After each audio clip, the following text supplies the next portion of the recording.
हाँ तो बच्चों कल अपन ने पढ़े थे एकल शब्द।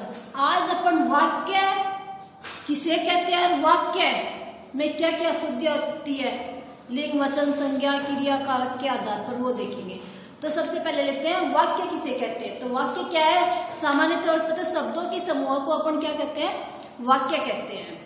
और वाक्य की परिभाषा होगी सार्थक शब्दों का वह समूह है जिसके माध्यम से कोई भाव या विचार पूर्णता और स्पष्टता से प्रकट किया जाता है, वह वाक्य कहलाता है।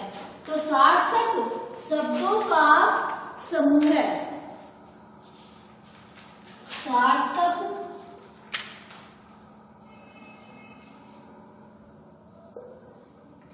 शब्दों का वह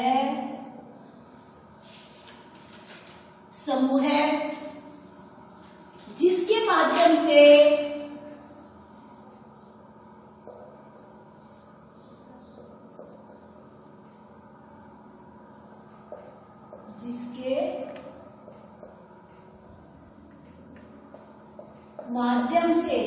पूर्णता एवं माध्यम से कोई भाव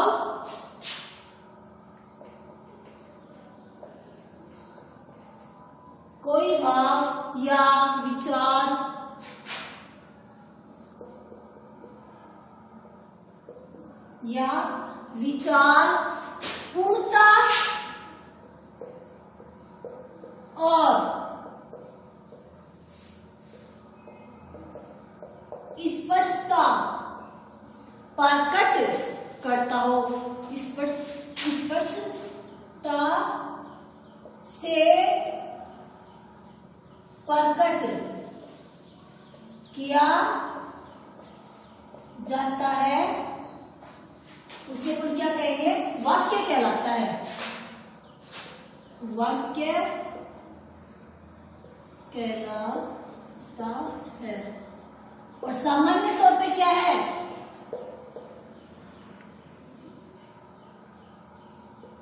सामान्य रूप में सार्थक शब्दों के समूह के, सार्थक शब्दों के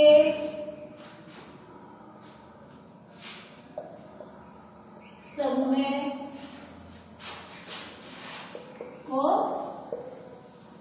वाक्य कहते हैं। अब जैसे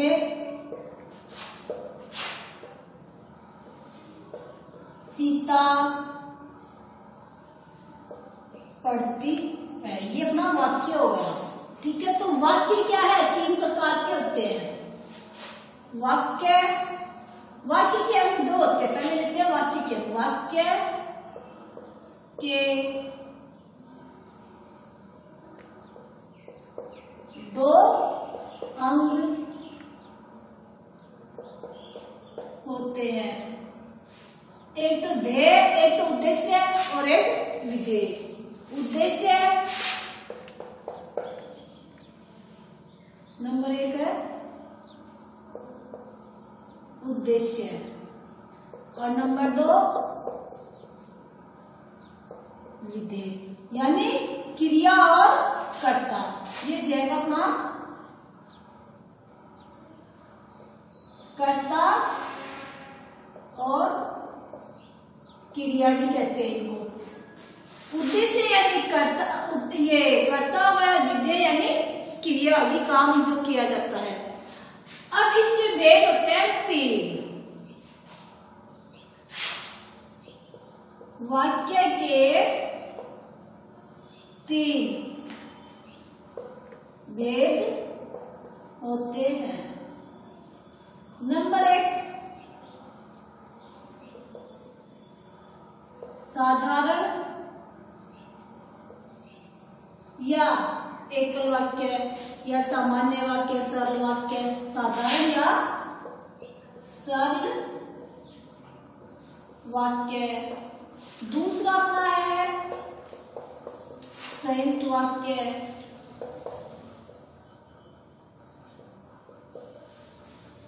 जो कि है समुच्चय बोधक अवयव से जुड़ा होता है, समुच्चय बोधक अवयव से जुड़ा होता है।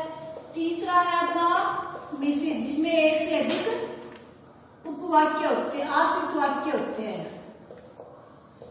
मिश्र या मिश्रित वाक्य, मिश्र वाक्य भी कहते हैं और मिश्रित वाक्य भी कहते हैं। मिश्र या मिश्रित वाक्य, ये हो गए। अब अपन इन तीनों की परिभाषा लेते हैं कि सरल वाक्य किसे कहते हैं, संयुक्त वाक्य किसे कहते हैं। तो पहला आ जाएगा सरल वाक्य।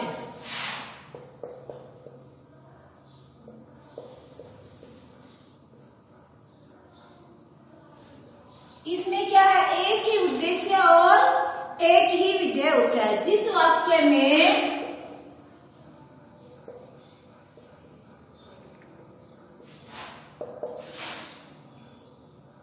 एक ही उद्देश्य और एक ही विधेय होता है, उसे सरल वाक्य कहते हैं।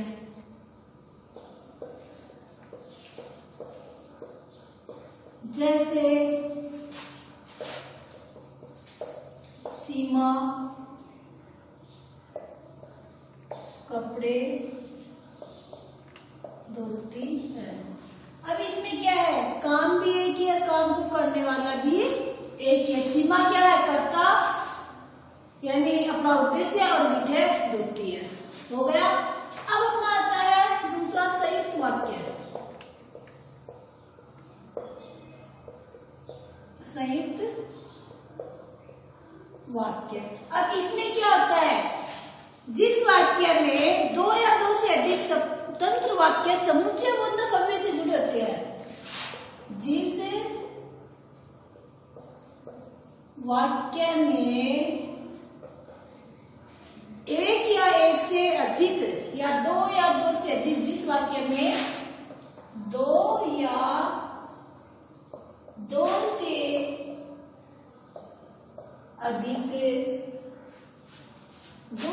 अधिक वाक्य, स्वतंत्र वाक्य, दो या दो से अधिक स्वतंत्र वाक्य समुच्चय बोधक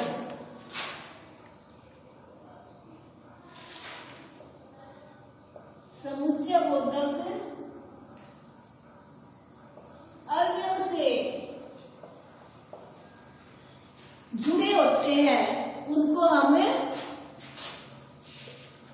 जुड़े होते हैं, उन्हें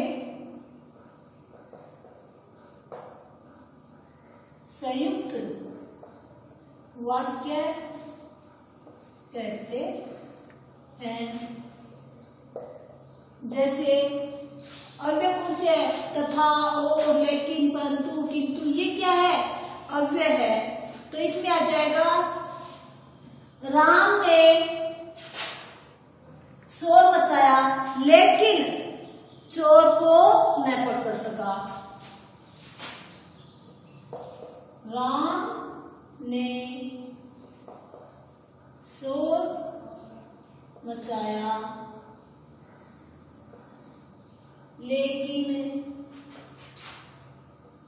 चोर को न पकड़ सका। ये हो गया। तो ये क्या है, समुच्चय बोधक अव्यय है। इसमें आते हैं तथा, लेकिन, परंतु, किंतु, एवं, और आदि। तो ये अपने समुच्चय बोधक अव्यय होते हैं, इनसे जुड़ा होता है संयुक्त वाक्य। अब अपना है मिश्रित वाक्य। इसमें क्या होता है, जिस वाक्य में एक प्रधान वाक्य होता है और एक से अधिक आश्रित उपवाक्य होते हैं।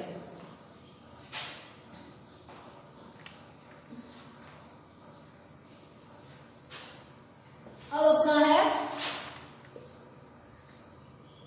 मिश्र वाक्य। जिस वाक्य में एक स्वतंत्र वाक्य होता है और क्या है, एक से अधिक,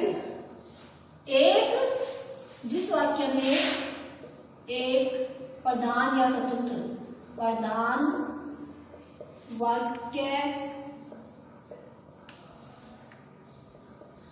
होता है तथा दो या दो से अधिक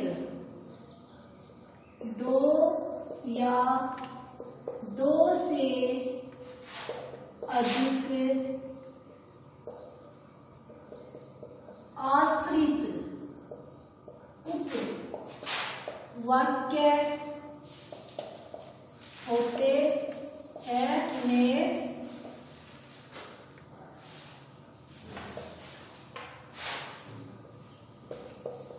मिश्र वाक्य कहते हैं।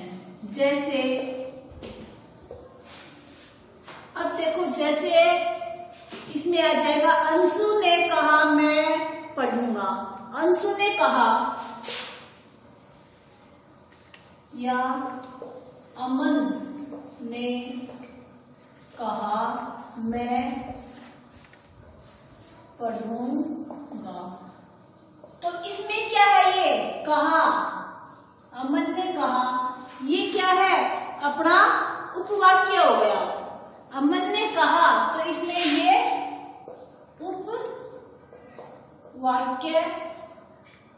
उपवाक्य होगा। और मिश्रित वाक्य के 3 भेद होते हैं। मिश्र वाक्य के 3 भेद होते हैं। तो ये अपना इतना ही आपके सिलेबस में, ये भेद आपके सिलेबस में नहीं पूछे जाते। तो ये अपने वाक्य तो हुआ। अब मैंने नाम दे रखा है यहाँ पर अशुद्धियां। कई बार आपको वाक्य दे देते हैं, अब पूछते हैं कि इसको शुद्ध करके लिखो।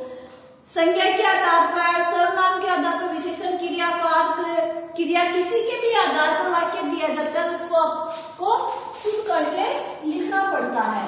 तो देखो, मैं आपको क्रिया संज्ञा के ऊपर एक उदाहरण बताती हूँ। देखो, संज्ञा के आधार पर है। पहले तो अपन लेते हैं संज्ञा,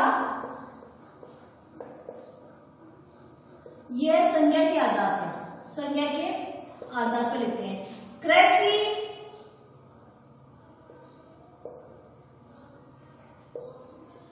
व्यापार की रीढ़ है। तो ये क्या है, अशुद्ध है। ये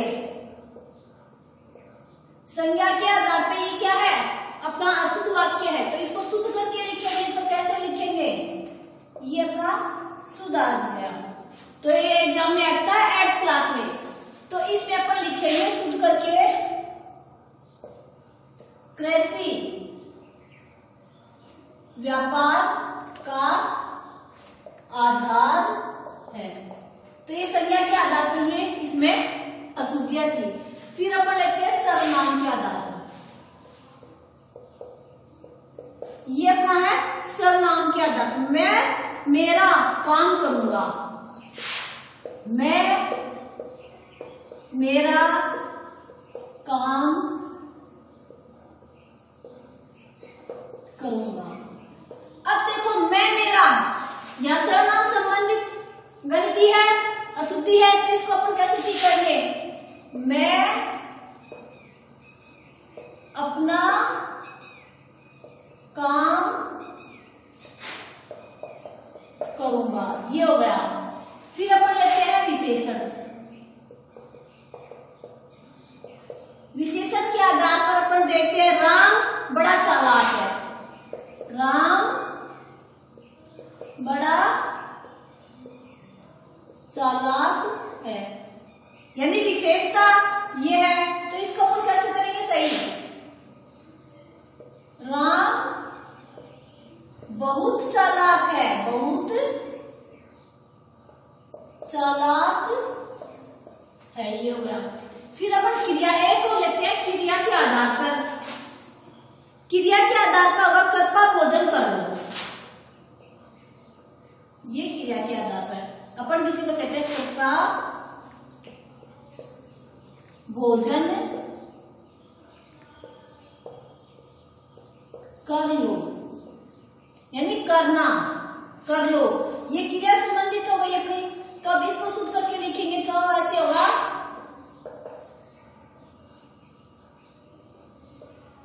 कृपा भोजन कर लीजिए। इस तरह से ये शुद्ध होगा। फिर लिंग के आधार पर देखो, अपन लिंग संबंधित अशुद्धियां करते हैं। तो इसमें क्या होगा? बेटी, अपन अक्सर कहते हैं बेटी पराये घर का धन होता है। तो ये लिंग संबंधित आ रहा है, यहाँ पे होता है, बल्कि यहां आएगा बेटी पराये घर का धन, पराये घर की, पराये घर का धन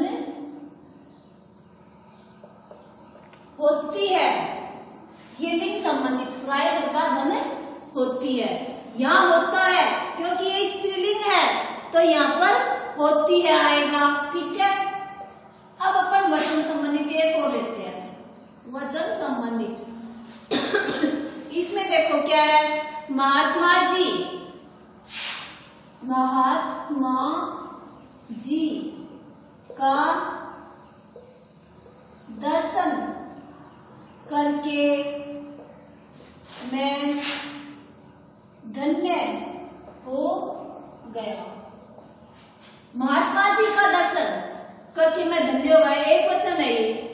तो यहां पर क्या आएगा? यहां पर होगा